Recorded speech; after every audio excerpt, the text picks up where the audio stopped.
Nah iyalah di negara urang tebok brok teh Gusti bibiti pedagang pemerintah nomor hiji pedagang petani bok ka kiai na bok kabeh tapi urang masih aya kesempatan ja Allah mah maha gopur narima soteh kapan kanu loba dosa urang sadar bahwa di diri urang loba salah loba dosa pemerintah sadar ku dosana pedagang sadar ku dosana petani sadar ku dosana karyawan sadar ku dosana kiai santri sadar ku dosana mantak naon urang mulai lembaran baru di tahun baru urang mulai lembaran baru dimimitian ku doa ka Gusti Allah supaya hirup urang di tahun ieu leuwih bagus tibatan tahun nu kamari mantak naon ayat ieu lanjutan tina ayat anu kamari diturunkeun ayat ieu mengenai perihal seorang manusia nu paling istimewa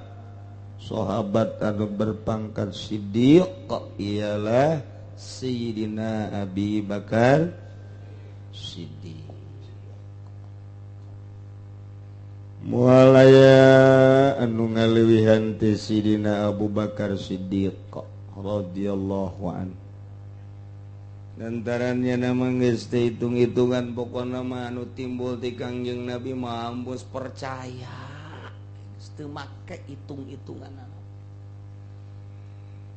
Kenyataan kepercayaan Sayyidina Abu Bakar Siddiq ketika Kangjeng Nabi di Isra Mi'rajkeun balik Isra titah ngabejakeun begitu Kangjeng Nabi ngajelaskeun ka para sahabat ngajelaskeun ka kaum kadenge ku Abu Jahal coba mad coba aing hayang ngadenge sia keur penting da si mana cenah bejana serem amat coba bejakeun ka aing beja kula keur penting mantes ti kitu ti dieu ti haram ka Aqsa Yerusalem. Ajo. Yerusalem terus ka luhur langit kaula. Ajo. Terus ka Sidratul Muntaha. Terus ya ka dieu balik deui terus cek eta cek Abu Jahal ka mana? Ya ka dieu ka haram. Sabaraha jam? Ya gitulah bangsa 2 jam atawa leuwih saeutik. Mad. Aisyah edan teh sok aju leuwih kitu. Kamari mas ya kamari aing masih kena rada endek percaya tapi kuari mah asal leuwih amat ya aing teh leuwih kolot tibatan sia eta ka Aqsa teh ka ditu ka Yerusalem lain lalakon sakedeung ai sia sok nanaonan mad teu beres ya mah dia iya tuh pokoknya mah kitu bae kula coba tanda naon tanda Ugu hayang nanaon cek Kangjeng. Coba ayeuna mah lawang masih dilakso kos kumaha. Kangjeng Nabi ge rada ngagibeg sakedeung. Wah, lawang breh pe ku Gusti Allah dibukakeun. Aya pasti dilakso. Oh, lawangna nu hareup kieu, nu belah gigir kieu, nu belah gigir itu kitu. Coba lawangna sabaraha? Dihitung ku Kangjeng Nabi ji 2 3 sekian lawangna. Tihangna dihitung sekian. Hareupna aya naon? Sia eta nya nama nya cek cenah eta. Sia mah sedang lamun jadi dukun mah. Abu Jahal teh kos kitu. Coba. Abu Bakar jakadi Abu Bakar. Bejaan. Coba Muhammad ieu tas ngalalakon ti Masjidil Aqsa aya ti haram ka Aqsa terus ka luhur langit cenah. Hanya 2 atawa 3 jam bejakeun coba ka Abu Bakar. Percaya apa henteu? Ayo. Bejaan Abu Bakar. Naon?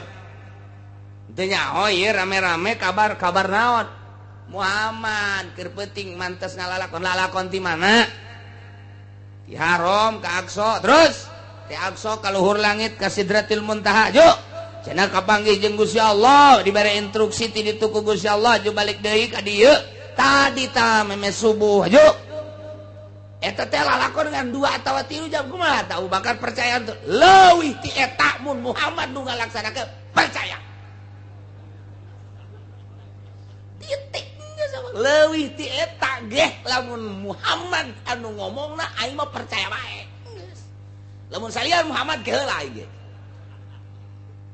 tah eta teh kan poharaga sebentak eta lah gelar siddiq geus teu make tawar-tawar deui masyaallah urang mah kuari magi geus contoh Abu Bakar, contoh Sina Umar, contoh Sina Utsman, contoh Sidina Ali, contoh para wali ulama dek ngomongkeun hukum masih ngagigeg keneh bae. Geus loba contoh-contoh. Dongeng Kangjeng Nabi urang tetep masih ngagigeg keneh bae. Masih hayang keneh bae. Dikurangan teh hayang keneh bae. Mun kieu mah nyatanya bener tah teu sia teh kredit bisa diharamkeun nya. Hayang aja teu arti. Masih keneh caritakeun kredit haram can kahartikeun patogeun habak mongkos. Togeun teh mongkos kitu mah. Ya Allah, eta teh Quran, eta teh ucapan Kangjeng di kabelah dieuna. Atuh kadaanan teh Sina Abu Bakar mah. Atuh urang merenung-merenung heula naju jelaskeun. Gur Abu Bakar mah geus can kaharti cara. Lamun Muhammad lu ngomongna leuwih ti eta percaya aing mah titik. Paneta geus anggeus-anggeusan. Tuh begitu Sayyidina Abu Bakar Siddiq terus iman mantep jasa nuturkeun Kangjeng Nabi. Di antarana putra nama nu ngaran Abdurrahman. Nah, masih keneh kafir. Nu ngaran Abdurrahman masih keneh kafir. Cek anakna bah. Asana abah haju lain deui kuari. Nutur-nutur Muhammad ibadah kana teu kadeuleu. Urang ibadah anu kadeuleu ge kos kieu komo nu teu kadeuleu. Ipan pangeran urang sakitu gedena, sakitu hebatna kadeuleu ku urang, karagap ku urang.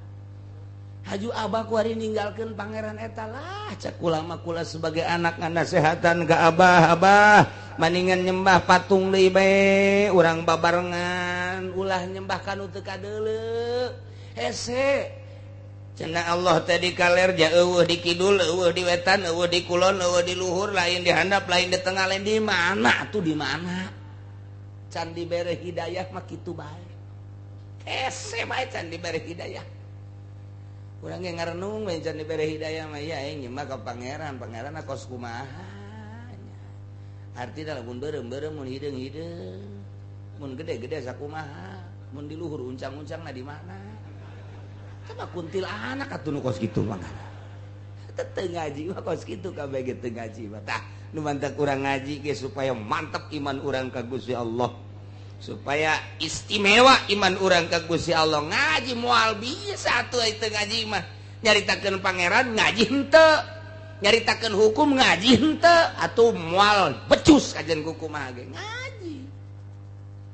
Saminggu sekali ngaji neangan tempat anu sikluk bari ngarokok di dinya ngopi memehna ngadahar uduk heula can balik geus pesen sate nah di dinya geus saya tenang begitu der ngajerep ngeunaheun jasa beres amin kakak rakudang bebeja kanya kadu di imah bu ngaji nikmat jasa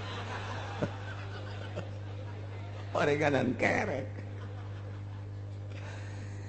Tah, cik Abdurrahman kitu bah, urang mendingan nyembah patung bae. Lah, tos kitu. Teta Sayyidina Abu Bakar Siddiq teh ngahulang bae.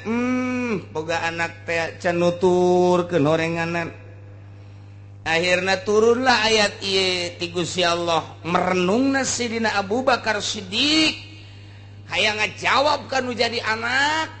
Torojol malaikat Jibril mawa ayat nyampaikeun ka Kangjeng Nabi urang Kangjeng Nabi Muhammad sallallahu alaihi wasallam lantaran Sayyidina Abu Bakar Siddiq unjukan ka Kangjeng Nabi. Ka ulama luar biasa iman ka Gusti Allah geus teu bisa be diganggu gugat tapi anak mah ya Rasulullah nu ngaran Abdurrahman kitu tah ajakanana. Tarajal malaikat Jibril mawa ayat ieu Qul anad'u min dunillahi ma la yanfa'una wa la yadurruna bejakeun ku anjeun Muhammad anadu apakah kami kabehan ngaibadahan gitu kasalian Allah kana pangeran yakni patung nuh teu ngamangpaatkeun jika diibadahan teu ngamadaratkeun jika ditinggalkeun diibadahan teu ngamangpaatkeun diantepkeun teu ngamadaratkeun maknya kudu ngaibadahan patung anu model kitu sipatanana. Boro-boro jang ngarizkian batur boro-boro jang nyalametkeun batur pugunyana huluna ku urang didedet-dedet ge jam moal ku kumaha patung diome ku urang patung ku urang dikukumakeun ieu sapira patung atuh la iyalah mala yang fauna wala yadurruna diibadahan sakitu teu diibadahan sakitu mangpaatna madaratna diibadahan sugan ngamangpaatkeun diantepkeun sugan ngamadatkeun tuh teu sapira batu. Bejakeun coba Muhammad. Qul ucapkeun ku anjeun Muhammad, anad'u apakah kami kabehan ngaibadahan salian Allah bentukna patung nu teu ngamangpaatkeun jeung teu ngamadaratkeun. Wa nuradu jeung apakah urang kabehan teh kitu dibalikeun deui ka tukang ka masa-masa jahiliyah. Dibalikeun ka musyrikin deui. Nu kuari geus urang boga petunjuk ti Gusti Allah ba'da iz hadanallah sabada Allah geus tuduhkeun ka urang kana Islam kuari kudu balik deui ka ditu bejakeun manya kudu kos kitu ulah artina mah inkari eta mah percis kalladzi istahwatu syayatinu fil ardi hairon kos jelema anu disasarkeun ku setan di muka bumi ya hairon bingung teu nyaho arah jelema anu kasarung jelema anu kasasar jelema aya di tengah-tengah leuweung jelema aya di tengah-tengah huma di tengah-tengah daratan atawa di gurun nyana teh teu nyaho jalan mana kaler mana kidul mana wetan mana kulon ngaranna kapahung ka nu kos kitu teh mun cak bahasa urang mah naon ngaranna katulimbeng percis kos lalaki boga pamajikan hiji katulimbeng teh ngaranna sebab kadinya deui tulimbeng tah beujeun geus lalaki teu nyandung katulimbeng aduh teu nyaho jalan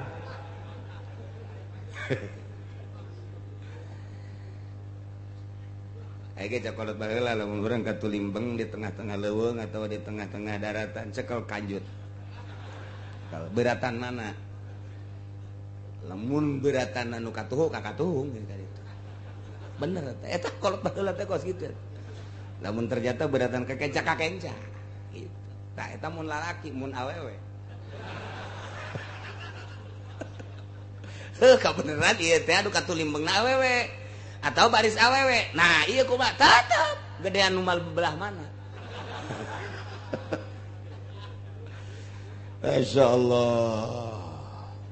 Jelema kasarung jelema katulimbeng jelema disasarkeun ku setan teu nyaho arah tah lamun jelema balik deui cek Sidina Abu Bakar Siddiq bahaya ieu kudu ngaibadahan ka patung bahaya kudu balik deui ka alam-alam musyrikin baheula. Ieu mah kos jelema anu dipapaesan ku setan, anu dimodik ku setan, anu kitu disasarkeun ku setan sehingga teu nyaho jalan. Bahaya. Padahal mamanehanana boga babaturan lahu asabu yadaunahu ilal huda. Boga babaturan anu dudukeun kana pituduhnya na ngaromong babaturanana itina ye ka dieu ye jalan nu bener mah ka dieu ye jalan nu bener mah cek babaturanana hei ulah ka dinya salah tah mah jalan nu bener mah ka dieu tetep dibere jalan nu bener embung bae Zaid Aisyah deka mana deka Serang kasarang jalan ke mana? Tetap aing mah ka dieu mah karangkas ka ditunda atuh ka Sukabumi. Ya ka Serangna, ye ka dieu teh cat atawa jalan ka dieu mengkol kanan ka ditu. Salah tah mau datang ka Serang. Ieu mah ka ditu mah atuh karangkas betung ka ditu mah. Ye Aisyah kumaha? Tah, kumaha aing bae. Pokona cak aing ka dieu ka Serang mah atuh datang ka Ira ge moal datang. Bisa ka Lampung ge moal datang tah mah ka ditu. Ka dieu ka Sukabumi bener ka ditu. Ka Garut bisa ka ditu. itina kadi cak babaturan ieu nu bener mah ieu agama Islam tetap nyana teu daekeun nuturkeun babaturan anu balalener da ieu jelema kapahu ngaranna kasarung katulimbang teh Aisyah tuh ieu kunaon kikieun bae ieu lalakon hirup aing mah sakadar nuduhkeun bae ulah sok judi bae sia nu judi pertama motor bea judi kedua kali mobil ku sia digadekeun judi katilu kali ieu imah sertifikatna geus digadekeun geus bebeakan pan sia ieu aing mah ngabejana ulah sok judi ieu sia lamun sakali di judi eleh mana nu digadekeun pamajikan emang pamajikan nu sia apa nu bapana bego sia mangan hak pake doang kumaha teh jelema dituduhkeun teh ulah sok judi bae sakata limbang tetep bae kadinya degan lah loba omong sia-sia aing Aisyah kunaon mabok bae atuh kos eueuh deui inumeun bae ya Allah ya Rabbi sia teh kunaon bir malulu bir deui mensen deui tuh deuleu tuh hayang sakumaha kopi tuh sia tuh saember ya los malana lah kos kitu mah henteu happy. Waduh, Masyaallah. Dituduhkeun eta mah haram, tambah minuman kos kitu mah geus paling kita ieu bae tuh Sprite atuh ieu bae ieu tah Fanta. Ai endek mah sia tah ulah make minuman kos yalah, tidak menghayal minuman kos kitu mah. Teu aya aing dituduhkeun tah mah haram neraka. Larang geus neraka buah pamoyang sia bae. Teu bisa dituduhkeun tah eta ngaranna kapahung katulimbang jelema. Katulimbang dek kawin ge sarua bae, sia dek kawin mana pemajikan sia cak bapana teh calon pemajikan itu bah. Masyaallah. Ceng. Abah makarunya ka Aceng meunang ngadidik Abah hartina wasilah disakolakeun ku Abah dipasantrenkeun sia mudirun ge. Aduh, tah ieu sia aya tah didikan pasantren mudirun sia saeutik mah. Atuh milih pi pamajikeunna aja aing mah garila. Emang kunaon gitu, Bah? Atuh masyaallah dadana kos eueuh pakaian bae. Ping-ping diumbar ka mamana. Aju bujal eta kadeuleuan gitu. Atuh Abah ge resep sebenarnya mah. Abah da ondo-ondo. Masya Allah, Ceng. Emang eueuh kitu nu make jilbab, Ceng. Emang eueuh kitu make baju panjang. Abah mah garila ieu. Dinasehatan tuh, Abah geus ngomong tuh jeung anak Mang Anu di pengkolan. Coba dah tepok ka ditu. Tepok. Ditempok ka ditu. Aya. Make jilbab rapi ditanya kumanehan anak ka bapana emang anak abah ini mana anak abah mah santren di mana masantren di anu lila 15 tahun ke rumah ke asupna umur sabaraha ke asupna umur 16 di pasantren 15 jadi jumlah 3 hiji bangkotan tamat aduh tah eta Abah mah resep tah geus aya pendidikanna sia teu kudu heseng kena ngadidikna mandina geus bisa mandi head geus bisa mandi nipas geus bisa atuh kabelah dina salatna nya mah geus terbiasa maca Qur'anana rapi engke panjang sia keneh engke jangan ngadidik anak Abah masa kitu henteu Bah geus bae pokona mah jakula nu neuk ngalakonan rumah tangga geus kumaha kula bae serahkeun ka kula Abah nu ngabiayaan urusanna ka ditu kumaha kula pan bloon eta kos bener tah ngomong tugas Abah mah ngabiayaan tetek geus kadituna kumaha kula jiblon meureun digantung sia ku aing kumaha nyana bae tah eta ngaranna katulimbang budak teu ngadenge nasihat kolot katulimbang nasihatan deui ku bapana cak aing sia kudu ka ditu ulah ka dinya emang kunaon kitu Bah eta mah jang aing leuwih berat tah bapak bloon jasa tah mah tadi nasihatan ku kolot tah masyaallah jang hirup sia-sia kene engke kaditu sia ngeunaheun kayak boga anak jangan didik anak kaditu na ngeunaheun kadanan ku nyeun pasantren mah atuh jang sia-sia pan ngeunaheun teh tetep katulimbang budak ayeuna mah teu daekeun dikawinkeun kanu kitu sebab neuleuna hanya nu glamor doang wah anu berkilo-kilo sakitu do geus kadituna zat kawin beres ya hayang kadinya bae mandi head can bisa mandi nih pas teu bisa salat maghrib 5 rakaat panteun kira-kira salat subuh 4 rakaat lah naon ada tuh kita hanya kumitohana neng emang salat subuhna sabar rakaat 4 salat subuh mah 2 rakaat 2 mah tah mah kos kitu mah belek cek nya teh kula mah geus diopatkeun bae lah padahal mikir bae aing si bener tah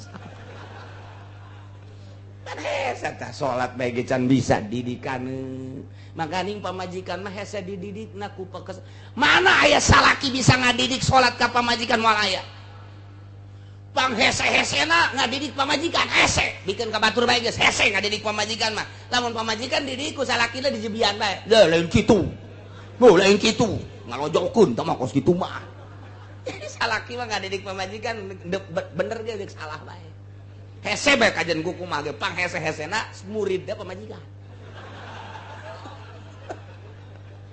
Eta ning bikin bae ka batur ajak ngaji bae habek lah geus hese tah kadenge geus sia. Kadenge. Tuh. Pas salakina hayang nyandung. Pas ngaji kiai ngabahas nyandung. Datang ka imah kadenge tah geus. Dah, sekongkol tah mah kajen kuku mah ge. Pajar persekongkolan. Aduh, Masya Allah, hese bae, pamajikan teh hese bae. Masya Allah, pokoknya ngadidik pamajikan hese bae guys. Lamun aya jelema bisa ngadidik pamajikan, bo tama saluhureun wali tama. Hese pamajikan, ya Allah. Tapi lalaunan, ja makhluk Allah keneh pamajikan ge lalaunan dan ulah ku nafsu. Apakah kami kabehan ya kudu nyembah ka patung deui balik deui ka masa musyrikin ka masa kemusyrikan wah cek Sayyidina Abu Bakar khususna umumna seluruh moal manya kudu balik deui tah lamun aya jelema nyembah ka patung padahal geus aya hidayah Kangjeng Nabi teh nuduhkeun Islam diutus ku Gusti Allah titah dakwah nauhidkeun ka Gusti Allah mawa agama Islam geus aya pituduh mah nya atuh kudu balik deui ka ditu eta mah ngaranna katulimbang nu geus atuh mun kitu eueuh nu nuduhkeun ieu mah aya nu nuduhkeun tah eta jelema ge lahu ashabu yad'unahu ilal huda aya nu nuduhkeun kana petunjuk teh tapi nyana teu daekeun nuturkeun petunjuk atuh moal datang-datang ka jeung kukumaha padahal geus diitina ge ka dieu nu bener mah Islam tetep bae nyana teu daekeun ngaijabah moal beres babacaan bae ge kudu aya guruna fikih kudu aya guruna tauhid ge sakomo tama tauhid mah urang lamun ngaji tauhid atuh teu aya guruna bakal bahaya hese maca bae di buku bakal cilaka panteu dijelaskeun tauhid makan kudu dijelaskeun Allah aya sifatna Allah teh wujud hartina aya kasipatan ku kidam kasipatan ku bako kasipatan ku mukhalafah lil hawadis contohan coba kieu contona ieu ayana Allah teh aya dadamelanana cukup tah jang nandakeun ayana Allah aya dadamelana mustahil Allah lantaran aya dadamelanana mustahil aya dadamelana eueuh nu ngadamelna tah kos kitu tah ngaji ngaranna ngaji tauhid tahap awal ieu naon ieu cai teh cai kan sumuhun sifatna beureum kumaha kurang lamun diinum rada aya karasa tehan ieu naon kopi cai keneh cai ngan kuari mah cai kopi warnana hideung lamun diinum kurang pahit oh eta cai kopi teh warna na hideung mun diinum pahit mun lain pahit mun teu pahit lain kopi mun teu hideung lain kopi kanyawan tadina kopi bae ge ieu ge Gusti Allah ge sarua bae ieu teh Gusti Allah kasipatan kidam teh artina ti heula nu miheulan kasipatan ku bako tetep panderi tungtungna mukhalafah lil hawadis yamu binasi wadaniyat kudratirat tah ya Allah ngadamel bumi tapak dadamelan Gusti Allah bumi ngaranna dalil aya dadamelanana berarti aya nu ngadamelna tak eta teh kos kitu teh tahap awal supaya karasa kabelah dieuna Gusti Allah teh kumaha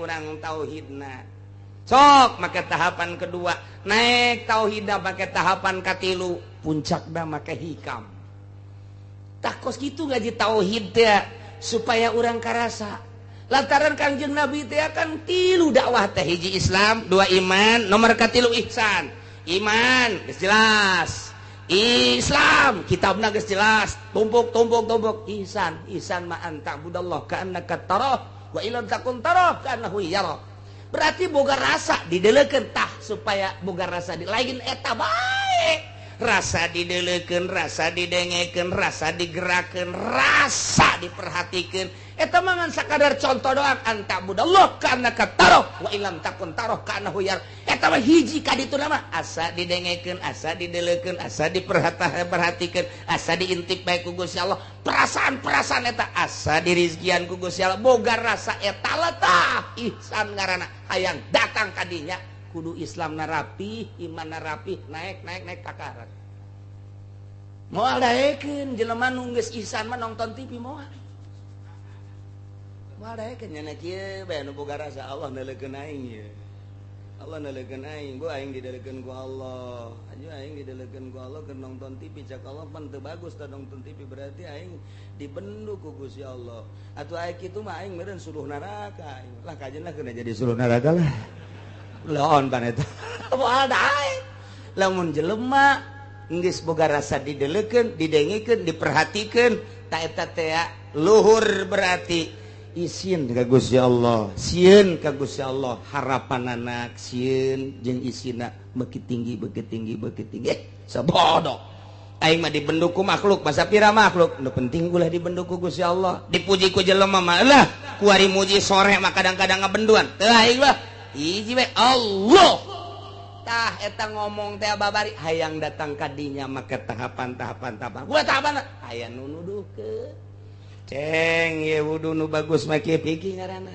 ceng salat nu bagus mah kieu ye pikih ngaranna sok dek make riyad dek make takrib dek make fatul muin kuadituna make raudhah make tuhfah ni aya silakan tak jang Islam kuari iman mulai tina iman urang lalagaan heula make lisan kabelah ditunya nyentuh kabelah hatepan iman mah bagian akidah batin berarti terus dituntun kudu aya guru kabelah dituna urang endek zikir kudu boga guruna guru nu mursyid sing hade kudu nu nyahoeun guruna teh kana tentang nafsu nu aya di awak urang abeh engke nafsu tah ieu nafsuna piceun tah ieu ayakeun sah lain sakadar zikir tah zikir mah aja babari atuh asal derendeng zikir cauna gede panjang cauna saeutik pendek jelema susah zikirna 10 bae dinu sugih loba zikirna pendoon eta kos kitu nah lain zikir kos kituna tetapi ieu melakeun zikir di hiji jelema supaya mantep zikir teh supaya jadi zikir teh artina jadi teh kumaha jadi tetengger engkena mun haram bae halal bae wajib bae kudu kumaha teh melakeun zikir teh supaya ulah resep kana dunia aya zikiran bae di jero hate ieu mah pan zikir teh jang neangan dunia gelar zikir nasional, gelar zikir berjamaah. Maksudnya supaya dunia, supaya penghormatan, supaya zikir hiji Allah, lobaan Allah, sorangan Allah. Nah, supaya datang kadinya anta budak ka annaka tarah wa illam takun tarah ka annahu yarah. Supaya datang kadinya kudu boga guru. Daya nunuduhkeun nah ieu kan jelema kapahung jelema teh ieu teh katulimbang lamun geus aya nu nuduhkeun embung dituduhkeun katulimbang berarti kuari katulimbang baheula katulimbang kuari ge katulimbang geus puguh aya kiai nu nuduhkeun nyana kiai katulimbang teh jelema teh katulimbang teh jelema teh ulah ngridit ulah ngridit wae set ngridit mah kuari mah katulimbang teh jelema ulah ada deposito sia teh mah aya anakan jak tiba heula ge duit mah tilok anakan nu anakan mah bebek sia kurang gacal yalah nu sararese kuari usaha mah katulimbeng teh manu kos kitu ngaranna ulah mabok atuh haram mabok bae katulimbeng teh geus aya pituduh tapi tetep bae nyana mung ngadengikeun pituduh mung nuturkeun pituduh ulah zina atuh tapi zina bae katulimbeng hei para penguasa ulah datang ke jujur jeung ada si jujur atuh sia tanggung jawab sia amanah sia tadi pundak sia mun sia modar keur kos kitu asana di akhirat dikabekeun di neraka sing ade sia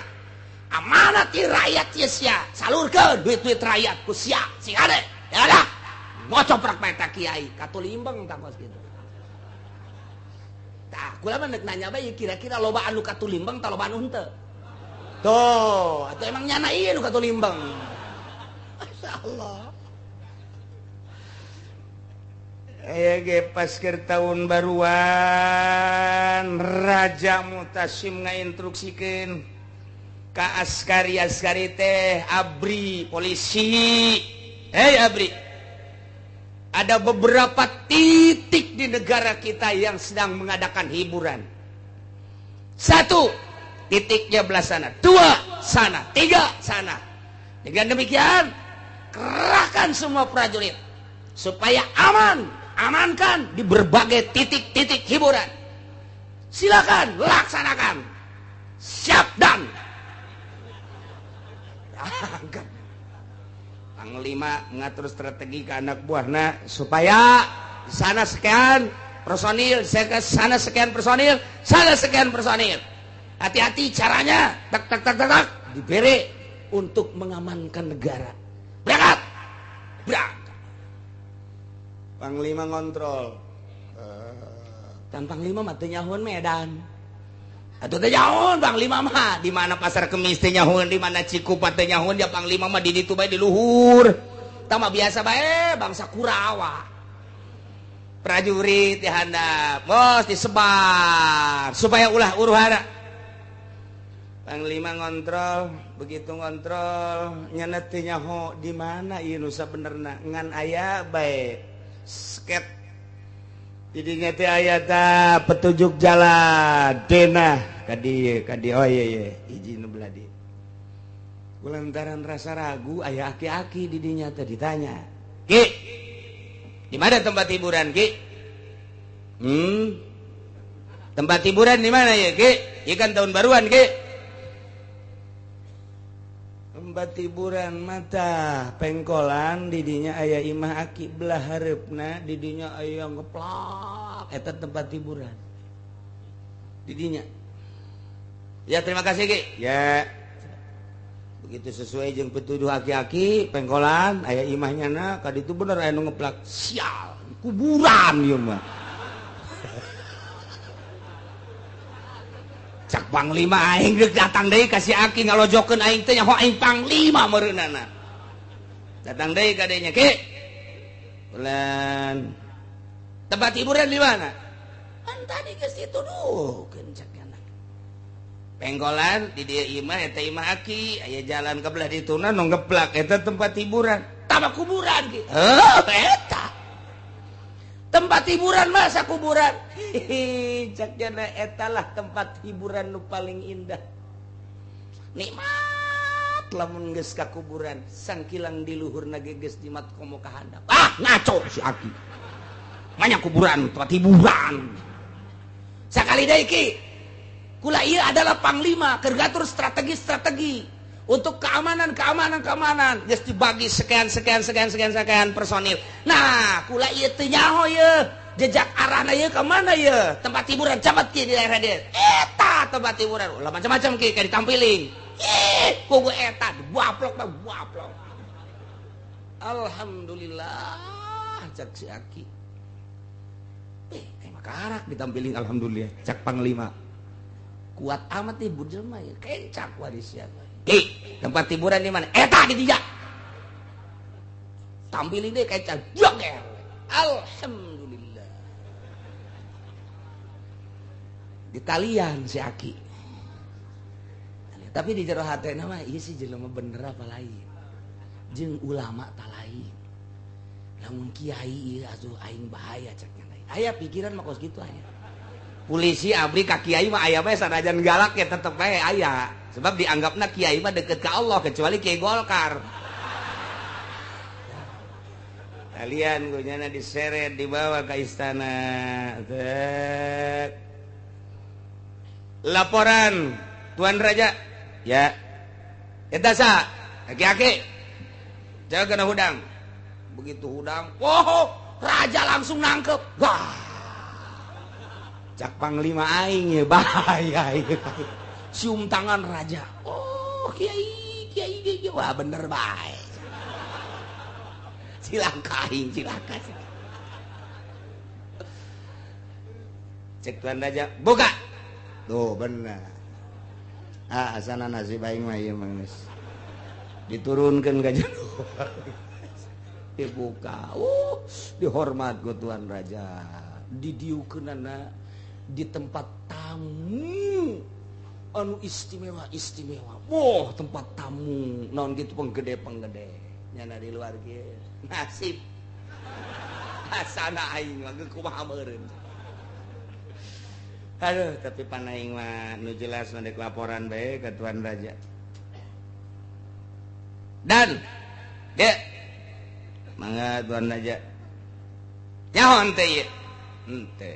Ieu Kiai Ibrahim bin Adham. Kiai di negara urang teh ieu. Dek nanya naon anjeun ka dieu? Urusan Islam, urusan iman, urusan ihsan ieu kiaina. Kunaon kumana dihina? Coba ka dia laporan, kunaon mantak dihina? Nyana ngahinakeun abdi. Kunaon mangahinakeun anak? Abdi pan ditugaskeun ku raja titah ngatur strategi keamanan ku abdi entos disebar beberapa personil ke berbagai tempat-tempat hiburan supaya aman. Ayo. Kula kebeneran kontrol teh nyaho di daerah eta teh di mana tempat hiburan ngaranna ge pan abdi mah di luhur bae keur ngontrol anak buah. Nanya kaki ieu tempat hiburan di mana dituduhkeun ku nyana kuburan. Bener Kiai nuduhkeun kuburan? Bener. Pan atuh Kiai bisa nuduhkeun tempat hiburan ka kuburan lain tempat hiburan masih. Tuan raja jeung panglima ku bodo-bodo teh. Tuh Kiai mah kos kitu tah. Raja tinggal raja di bodo-bodo. Atuh bongan nyana nanyakeun anak kakula. Sedangkan kulama pan umur teh geus kolot. Hiburan jelema geus kolot mah ieu adalah kuburan. Lamun aya jelema geus kolot pasti luntak-lentok ka tempat hiburan lain kuburan, eta mah lain jelema jurig kos kitu mah. Kayak geus stop. Acak-acakan ya urusan dia cak. Ibrahim bin Adham geus. Aya nanya hiburan ka budak ngora. Kanu teu nyaho kaler kidul, jelema anu kasarung, jelema katulimbang tanyakeun. Lamun jelema nanya ka jelema nu teu katulimbang pasti nanyakeun tempat hiburan kuburan. Tah panglima ieu hiburanna geus kudu di kuburan. Raja hiburanna geus kudu di kuburan. Nyaho sia. Aduh, dan amankeun dan.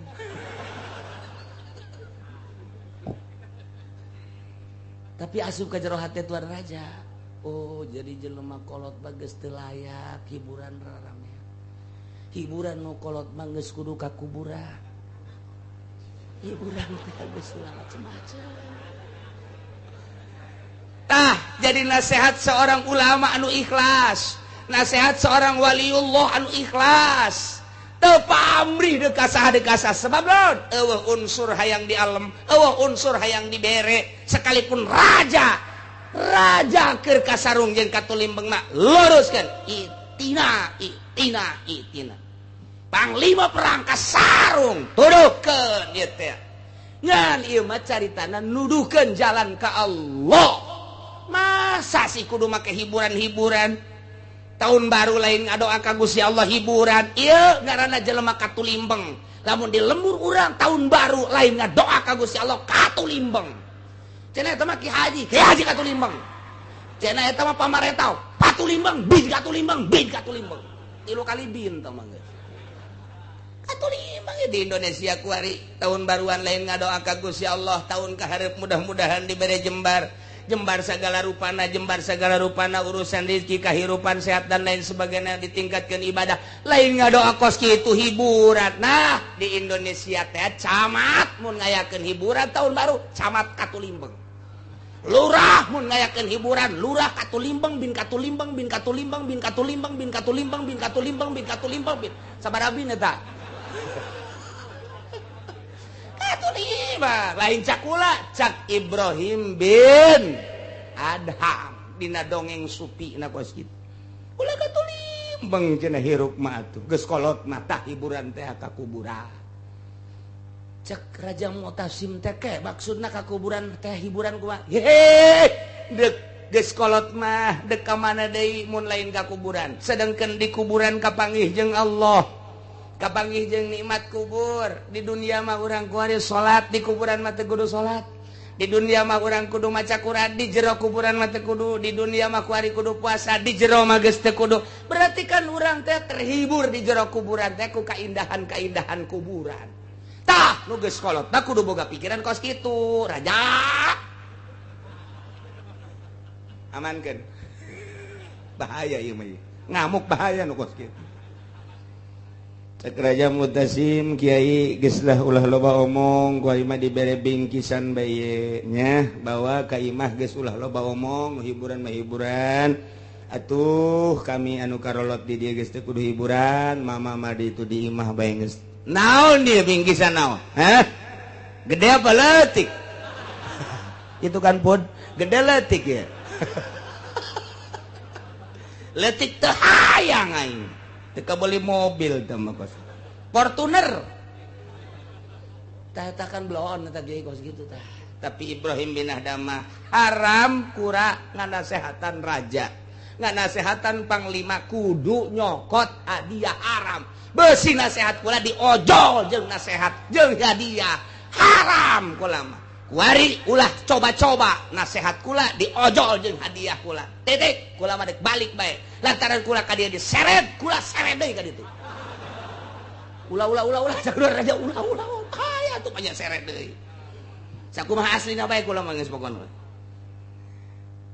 teu ieu mah neuk dibawakeun kuda nu pangbagusna dianterkeun ka panglima sadiakeun kuda teu hayang lantaran ngahormat teh kuari teh lain ti awal sebab kuari mah geus nyaho bahwa ieu teh kudu dihormat ai kitu mah berarti rakyat teh rakyat lu teh dikayahokeun ku raja mah tilok dihormat raja bloon wah malik deui bae ka aing mun deuk kahormat deuk nu wau ngaran-ngaran raja hormat tuh kos kitu mah ieu bagus kanyawan karak dihormat deuk kanyawan teu dihormat atur rakyat nu sejen meureun bahaya geus cak raja geus cak raja tuh gara-gara sia si panglima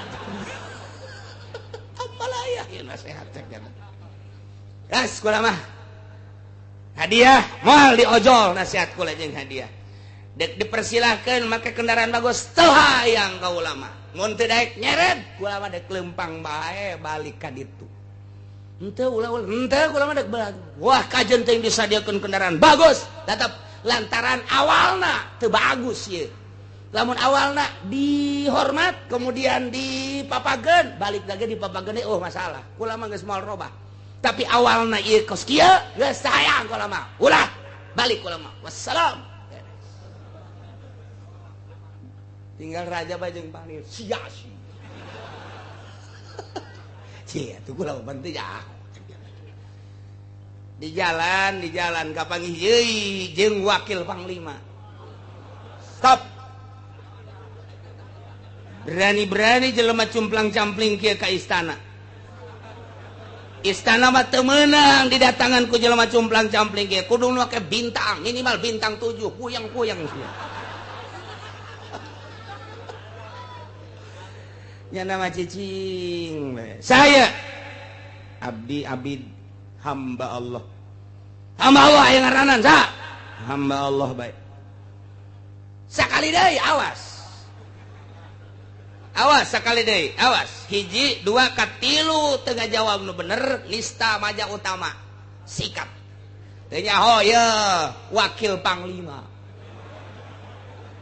saya abdi hamba Allah talian deui talian diseret deui ka istana lapor ya cek tuan raja abdi mau sakitan saya teu beres ya jelema ya baudangkeun begitu datang yo kiai deui bae cak panglima sia ka wakil kunaon diseret eta emang kunaon kakarak balik ti dieu nang nyeret aing aduh cek mana aja ke aya perihal noni nangtung dio ke lapar coba lapar tah kunaon ieu mantak diseret abdi menghormati tuan raja jeung istana sebab ieu keluar ti istana teu layak jelema kos kieu pasti ieu jelema edan wah ayo tetep kula untuk mengangkat martabat raja jeung istana demi bangsa jeung negara. Wah. Teu meunang sambarangan nu asup ka istana jelema cumplang campling tapi tetep ku kula ditanya saha nyana ngomongna hamba Allah. Tanya kedua kali deui, saha hamba Allah. Sakula hamba Allah ge boga ngaran. Lamun teu ngabejakeun ngaran kukula diseret dibawa ka istana laporkeun ka tuan raja tetep caknyana hamba ieu kan merupakan penghinaan masa hamba Allah bae kiai cek tuan raja kunaon atuh teu ngabejakeun ngaran kok hamba Allah bae eueuh deui nu pangmulyana cek Ibrahim bin Adam ieu adalah pengakuan hanya hamba Allah justru kula mun ditanyana lain ku macem panglima mun ditanyana lain ku raja mun ditanyana lain ku wakil panglima kula ngaku kula ngaran Ibrahim bin Adam komo ditanya ku murid kula komo ditanya ku rakyat mah ditanya ku sasak kula ngaku Ibrahim bin Adam nu matak teu ngaku kurang nyana ngomong tidak tahu kamu saya ini wakil panglima sombong amat untuk menghilangkan kesombongan pasti cekula diseret deui ka istana tah titip cek Ibrahim bin Adam raja ulah ngarasa jadi raja panglima ulah ngarasa jadi panglima kakarak jadi wakil RT ya wakilnya anda sombong jasa kamu tidak tahu saya wakil panglima mana etika Islam apa kudu kitu rakyat tadi urusan ngaku panglima rakyat tadi urusan ngaku wakil panglima rakyat tadi urusan ngaku raja dekar rajaan saha jurig tuh jaga raja pan kieu deui wae blabe ieu mah lepaskan deui cek wakil hampura tuan raja emang tadi geus di tes di dieu tadi sanu nyeret panglima tuh sia kan silih salahkeun panglima jeung wakil geus balik deh balik Ibrahim bin Adam tinggal raja panglima jeung wakil urang kumaha ya geus kieu urang dinasehatan ban lain dinasehatan teh dicarekan ngaranna atuh terserah raja cak panglima teh berarti urang di mata rakyat teu bagus berarti urang di mata rakyat sombong berarti orang di mata rakyat iya aduh takabur ujub nah iya kudu kumaha coba orang perhatikan negara orang rakyat orang supaya kondusif deui yang capek ngadenge kondusif di koran kondusif di TV kondusif komo orang Golkar moho negara kita alhamdulillah kondusif bau hitut aing mah ngadenge lagi kondusif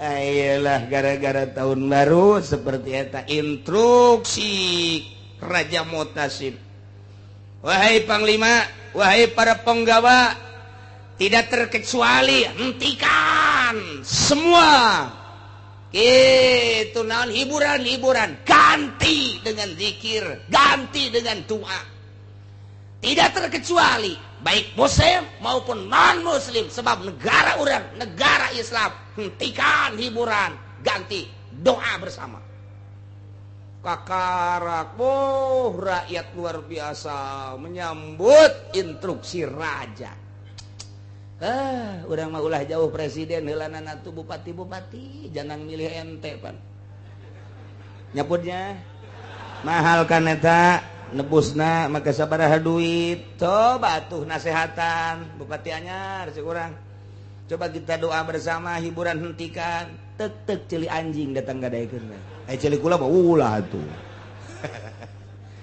jangan ente kan milih tah nasehatan atuh coba hentikan hiburan oh sekupna luhur teuing bupati mah camat bae coba nasehatan gocak camat kan di negara kita mah demokrasi silakan semau-maunya aja wah berarti camat teu boga rel yang kos kieu babok kabak ku rel nu kos coba nasehatan lurahna oh lurah deui keur kancolah mana atuh untuk mengadu supaya agama lempang kalurah kos gitu kacamat kos gitu kabupati kos gitu mesti ka mana atuh ieu agama supaya lempang.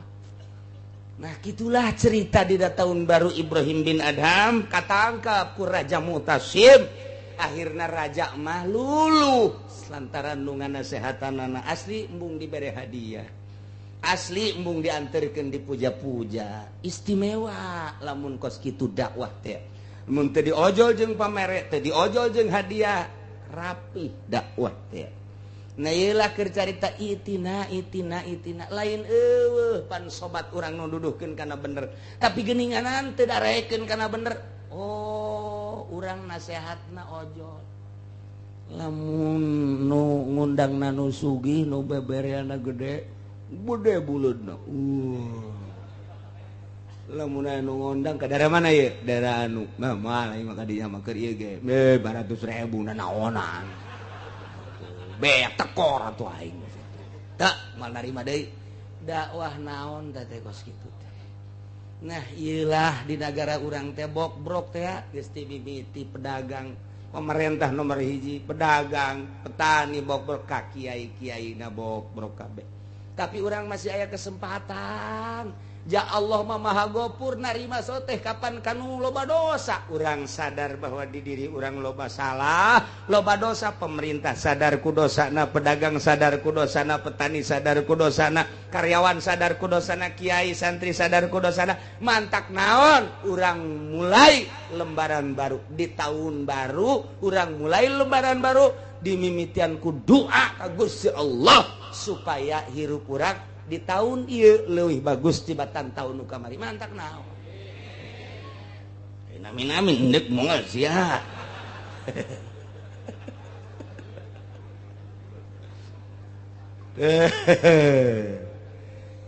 Walahu ashabu yad'unahu ilal huda itina cek babaturan ye ka dieu ye. Tapi pala yujibuhum tiraek nyubadanan kul bejakeun ku anjeun Muhammad inna hudallahi huwal huda sanyana pituduh Allah yane agama Islam eta la pituduh anu bener wa madahu dhalalun salian Islam masasar.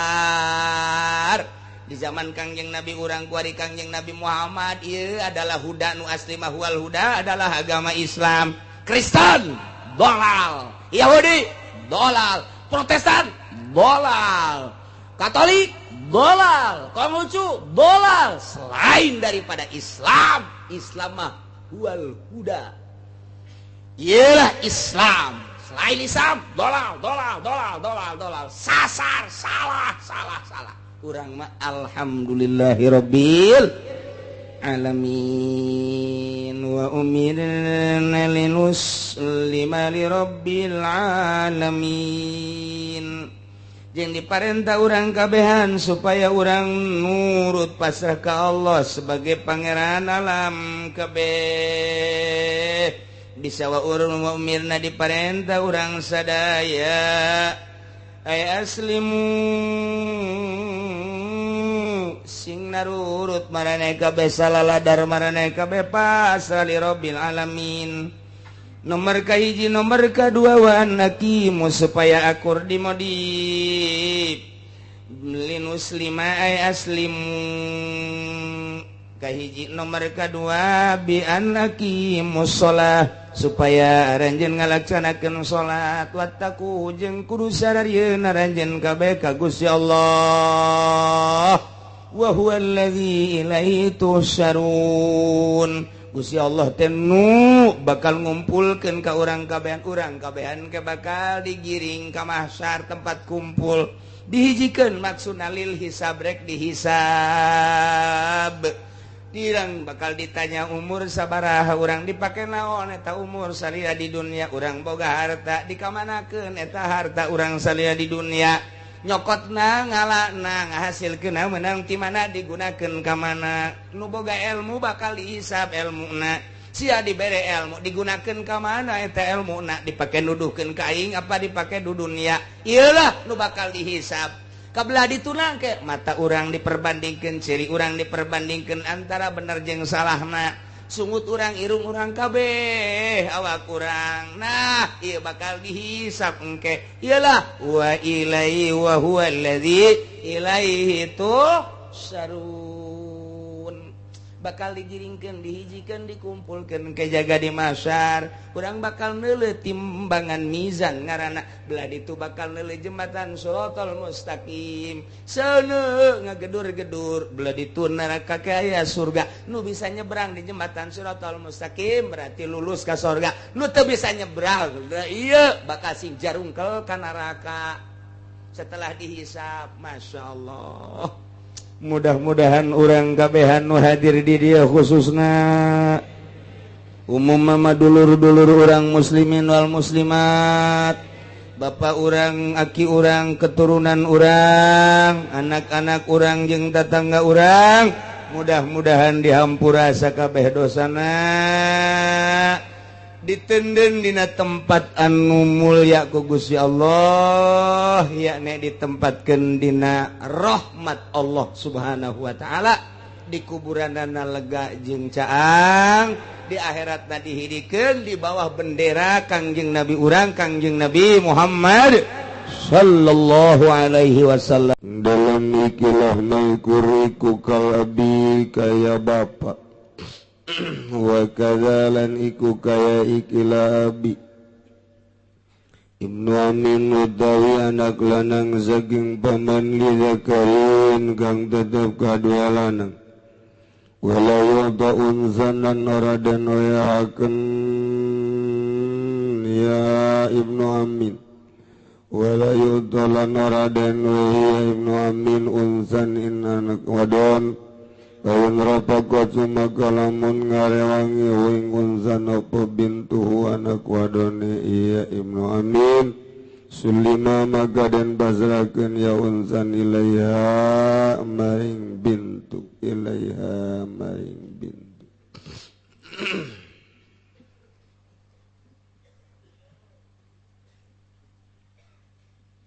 Sedajan orang neraskeun pangaosan orang bacakeun heula Fatihah hiji almarhumah Oneng Kursiah binti Suharja kena iban kemudian kanggo hajah Saenih binti Haji Jamat wafat hari Senin di Kampung Picung Pasar Kemis. Kemudian Abdul Aziz bin Zahra Sukarna atau Gandul bin Hawa salajengna kanggo keluarga paparaman teu damang innalillahi wa inna ilaihi raji'un hajah Hanifah hajah Alpah binti Jaya Dikata Cadas meninggal hari Senin. Dua Haji Juha bin Hidayat Sepatan meninggal hari Selasa tanggal 18 Oktober. Oh Haji Juha, Masya Allah. Kemudian Haji Muhammad Zaifun bin Najihun Abu Waran Tumpeng Samin bin Mayyah Siti bin terakhir Ilma Toko Mas Tabrani keluar.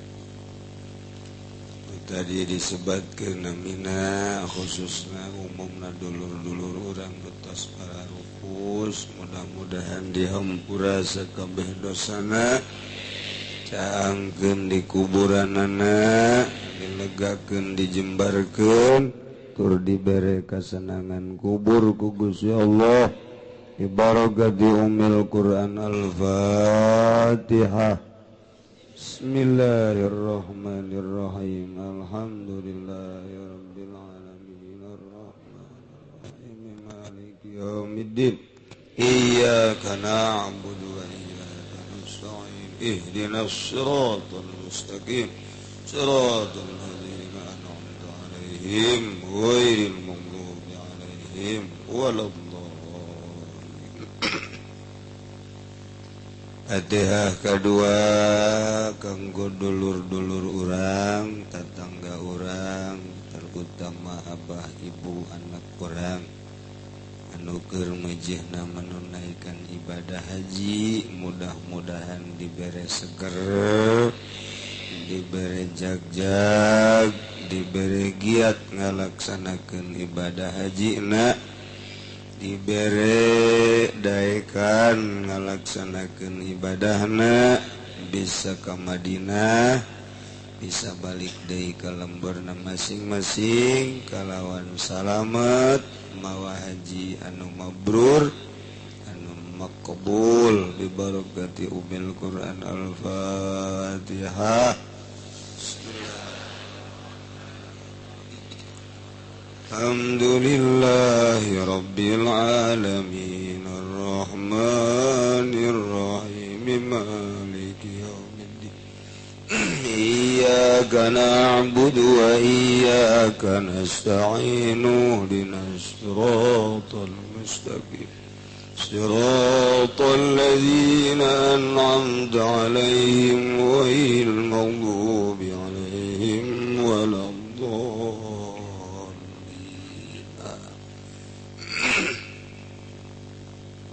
Urang neruskeun pengajian urang mengenai tentang hadonah, pengurusan budak anu can mandiri ngurusan dirina, baik eta memang leutik atawa nu edan termasuk nu ayat. Terutama ieu budak dantaran indung bapana teu bisa mempertahankeun imah tanggana, sarwiti penuh kecemburuan kaki Zaid nu jadi salakina main HP bae kanyawan ku sarwiti ulu ternyata horenganan eusi HP na teh aya I love you-an. Jadi cintana bercagak.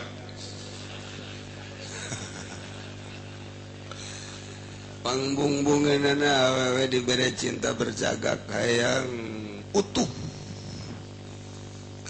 Padahal mah jatuh bercagak ngan sekean doang. Kanyana sakitu kanu itu ge sakitu. Ulah sok sieun-sieun.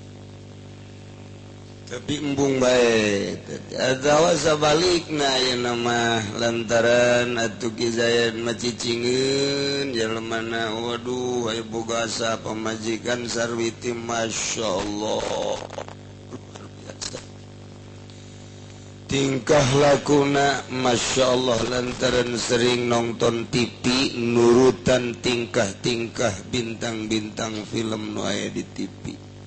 Pakai calanana Masya Allah disoek-soek gesebuk di bereman sabelah antingna gede ngagebogan jagong di citra. Ya Allah kapangi ku Ki Zaid ternyata horenganan sarwiti ieu main sero bisa dipertahankeun. Pepegatan aya anak sakumaha kamari diatur ku agama. Lamun memang ieu budak teh encan baleg, can baleg can tamyiz, indungna nu ngurusan lantaran butuh kana cai susu. Sedengkeun nu boga cai susu mah indungna salakina mah hayang nyusu doang. Geus teu bisa atuh dibikeun ka bapakna. Indungna tamah. Cuali indungna embungeun otomatis ka bapakna. Tapi lamun budak geus tamiz berat ka mana ieu budak teh? Lamun boga pilihan ka indungna. Boga pilihan ka bapakna. Mun akur pilihan indung jeung bapa, nah ieu dikocok mana nuka luar tihla atawa teu boga pilihan boka indung boka bapak na ieu mah diundi ka mana anu ragagna kuarima ieu Khalid anak teh milu ka bapak sedangkeun bapana dek nyaba bapana nyaba teh kabagi dua aya saparo hajat aya saparo naklah saparo hajat mah okos jelema dagang eta saparo hajat sapar hajat atawa munggah haji sapar hajat atawa kuli di Jawa Tengah Jawa Timur ka Tangerang ieu ti ditu ka dieu ngaranna sapar hajat. Satu ketika tetap balik deui bae nyana ka Jawa Tengah ka Jawa Timur ka Lampung. Sanajan nyana cicing 10 tahun di Tangerang lobaan deui urang Jawa Tengahna jeung Jawa Timurna lantaran saparna sapar hajat tetep teu meunang ngadirikeun Jumaah nyana kudu milu Jumaah bae ka urang Tangerang. Sebab saparna sapar hajat. Sanajan nyana meuli imah di dieu nyana meuli kontrakan ta eta sanajan meuli kontrakan atawa meuli imah lantaran nyana di benak hatina dek balik deui ka ditu tetep bae anggap tamu bae. Nomor kedua saparnaklah mah memang pindah di Jawa Tengah di ditu kebeneran itu herere setani dek pindah bae ka Tangerang susuganan dijual kabeh di ditu atawa saparo pindah ka dieu pindah we ka dieu ka Tangerang atawa memang urang Jawa Timur kuari kenala pindo pindah ka dieu atawa tadi nama nek digawewe di pabrik barang datang ka dia kacantol ka urang Tangerang kawin pindah belah ti ditu ka dieu eta saparna ngaranna saparna kelah geus lamun geus aya di dieu jadi warga dieu warga Tangerang atuh biasa bae kos urang dieu meunang ngadirikeun Jumaah andai katanya aya di Cikupa di Cikupanyeun masjid hitungnya teh termasuk adat salah sahiji adat anu 40 lantarannya geus pindah ka dieu. Ieu mah masalahna lain dek jaritakeun Jumaah, dek jaritakeun budak nu diurus ku bapana, kemudian kamari bapana indit ti imahna ai inditna indit hajat ta eta anak anu mumayyiz atawa anu encan mumayyiz ieu ulah dibawa dagang dititipkeun di nu teu ka mamana di lembur ma'al mukim hatta yang udah hingga balik deui ka ditu osok sabara bulan sekali ka Jakarta naik ka Jakarta teh sabara bulan balikna ka Jawa Tengah ta eta titipkeun di ditu perhitungkeun modalna daharna jeung nginumna sagala rupana sok titipkeun ka ditu. Komo lamun aya indung keneh mah ya nek makolotna nisbat di budak maka makolotnakeun ka bapa kolotnakeun ka mamangna atawa ka saha bae anu teu ka mamana ulah dibabawa dagang anak mah lantaran anak dibabawa dagang kabet teu meunang boro-boro dibabawa dagang dibabawa ngaji ge anak mah ulah ngaji ge lain ngaji naon ieu bapakna magahan ngaji di musola anakna leutik keneh ulah dibabawa kabet atawa pangajian di majelis talim anu anakna leutik keneh ulah dibabawa kabet mal bisa nyandung ongko gangguan anak teu meunang kabet ulah dibabawa eta teh anak teh kosip eta saparna sapar hajat kumamun saparnaklah nah lamun saparnaklah macek tadi palabu awala bisarti amni tarikihi wal baladil maksud Bapakna dek pindah di Jawa Tengah ke Jawa Barat.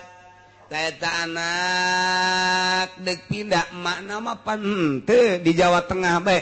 Bapakna dek pindah, bawa ku bapak. Lantaran eta mah pindah.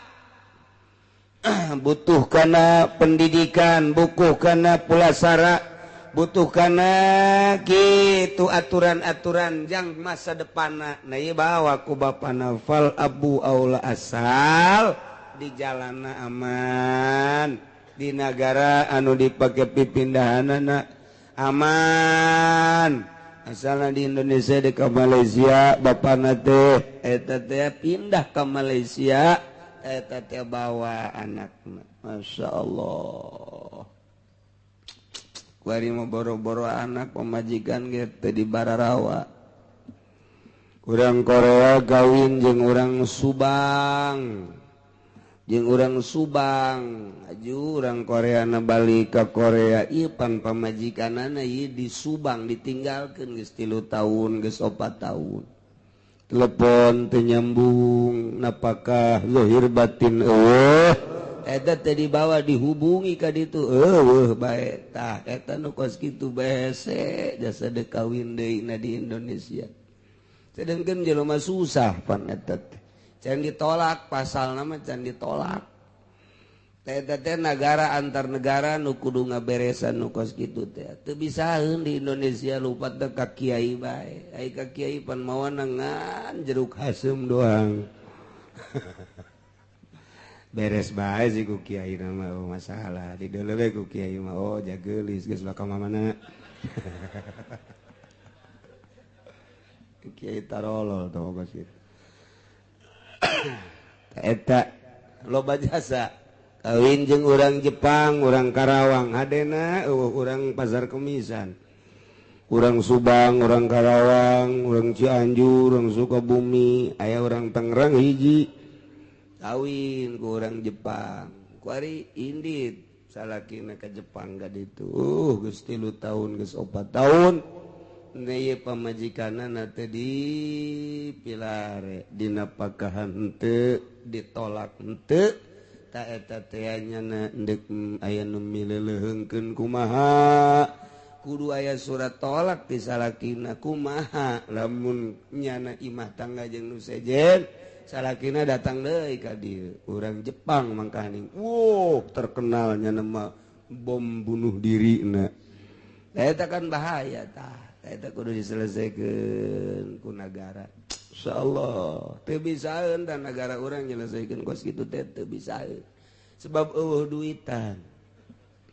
Jelema nu deuk diuruskeun sapira awewe susah. Dipenta boro-boro 5 sampai 10 juta. Boro-boro pugu dahar ge ku harita ngahutang. Eta teh teu dibereskeun ku urang teh lumpat deui ka kiai bagi-bagi ceurik. Ceurik di rumah kiai. Mantak sakapeung mah hayang jadi presiden ka beres-bereskeun nu kitu bae tah. Eta teh kitu loba jasa tah. Masyaallah. Nah, ieu Indonesia, orang Indonesia pindah ke Malaysia, boga anak bawa ka ditu. Neuk pindah ke Thailand, bawa. Neuk pindah neuk ke Korea, bawa atuh ka ditu asal aman bae di dituna. Mun kitu mah neuk pindah ke Libya, ulah dibawa budak. Beuh bisi katembak engke di Libya, ulah waka dibawa teh mah. Takuarima wa maharimul asobati fi hadza kalabi mahram nu ngasobah dina ieu masalah urusan sapar. Kebenaran dina saparna teh adalah saparna sapar hajat. Kumaha lamun bapana ayeuna kitu ndek sapar sapanna sapar hajat ulah dibawa na ayeuna bapana geus eueuh budakna teh aya di mahramna mahram anu ngaasobah mahram nu ngaasobah mah artina di mana eueuh bapana ya saha anu bakal ngaasobah Bapakkolotna ya ne bana ba eta ngaasobah termasuk karena dulurna eta adalah ngaasobah Bapakkolot dulur Mamang eta ngaasobah mun sasa nyana menang bagian anak eta dina urusan zaparnaklah ieu zaparnaklah teh zapar pindah Cikajengan musani mari mola sobah galabi mahram nu ngasobah kos bapa bae geus dina pengurusan budak teh dibikeun ku ari maka bapa kolotna mun eueuh bapa kolotna bikeun ka dulurna mun eueuh dulur nu saindung sa bapa bikeun ka mamangna dan selanjutna teh eta lah nu ngasobah eta sarua bae kos kitu lantarannya na bakal mika dedeh mikanya bapak ayah bapak kolot bapak kolot nyaahun kanu jadi incu bapak kolot na dulur saindung sa bapak leta alo berarti ngurusan alo pastinya ahun atau ngurusan suan pastinya ahun kajen kukumah ayah ge mamang nak rada lair seetik Mamang mah berarti adikna abahna Mamang nisbat di budak paman teh teh sarua bakal mikanya sanajan rada lair eta teh ngaasobah mun eueuh bapak mun eueuh bapak kolot mun eueuh dulur maot panu ngawaris mamangna kitu keneh dina pengurusan budak ge di ka mamangkeun wa kaza Ibnu Amin gitu kene ogos bapak Ibnu Amin anak lalaki ti mamang anakna kuari ida karin pikeun ngurusan anak lalaki baik-baik anak mamang pan ari anak mamang mah batal wudu jeung eta budak anak mamang teh berarti ieu meunang kawin lantaran adik jeung kakak kan menang bebesanan adik jeung kakak menang bebesanan kuari anak adikna nu ngurusan bapana eueuh nu ngurusan bapak kolotna eueuh nu endek ngurusan atuh kitu mamangna ge eueuh aya ge anak mamang pan anak mamang mah menang ngawin tah mun teh mah nu hiji lalaki nu hiji awewe kuari mah lamun papada lalaki diurusan ku anak mamang teu naon kumaha lamun nu ngurusanana ieu nu diurusanana awewe wala yuta unsan anak mamang ulah dibere ngurusan alokna tasuan atawa anak adikna papada kitu ngaranna papada anak lamun memang ieu awewe ulah lantaran batal wudu atuh anak adina diurusan ku anak kakakna teh batal wudu ima dititipkeun di ima sakumaha kamari wa ima lamun dek beberangkatan dibawana ia adalah ku anak kakakna anak mamang berarti nisbat tim budak mah ta eta teh teu meunang lamun awewe mah kumaha lamun engkena kitu kabelah dituna bisa saimah rejeung lamun saimah rejeung bisa sakamar rejeung nyawa sorangan pan lamun geus sakamar rejeung mah tuh sakamar rejeung mah geus teu bisa dicaritakeun cadengkeun pan ieu mah tuh batal wudu mentak teu meunang dibikeun tapi lamun aya nu ngabarengan mah anak awewena fa in rafaqat subintuhu sulima ilaiha lamun aya nu ngabarengan mah ka eta anak mamangna anak awewena dibarengan ku anak awewena silakeun papada awewe andai kata ieu budak teh erek dibawa pindahna ku anak mamangna kabeneran anak mamangna ieu adalah awewe henteu naon papada awewe mah sanajan nyana batal wudu lantaran awewe jauh kemungkinan kana kholwahna mentek teu naon geus kira-kira bakal aman mangga kira-kira teu bakal aman model tadi lantaran batal wudhu kemudian ieu lain sajinis itu malalaki ieu mah awewe tetep bae teu meunang lantaran bahaya. Itulah caritaan masalah gitu pengurusan tentang budak anu can mandiri. Faslun wallahu a'lam bishawab. Allahumma ya qadiyal hajat Allah